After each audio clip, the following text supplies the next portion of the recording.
Infinix will be launching the new Note 50 series smartphone.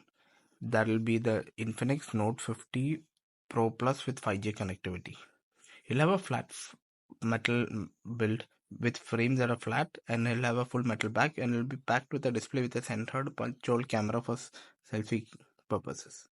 The right side of the frame will have a power button, while the volume keys will be on the opposite side. On the bottom side, you'll get a USB Type-C port flanked by a SIM card slot, primary microphone, and speaker grill. Up top, you'll get a secondary mic joined by the IR blaster with another speaker grill. There's also a sound by JBL logo confirming JBL audio tuning.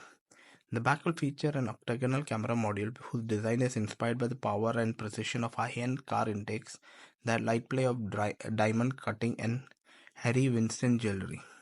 It's unclear what is the sensor used, but you can see one of the cameras is going to be Periscope unit with 50 megapixel OIS 100x periscope rotor.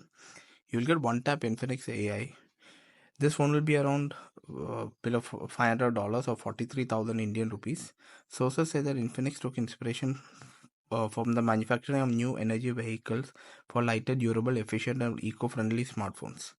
The Note 50 Pro Plus uses the same ArmorAlloy material and hyper casting manufacturing used for the 50 Pro 4G.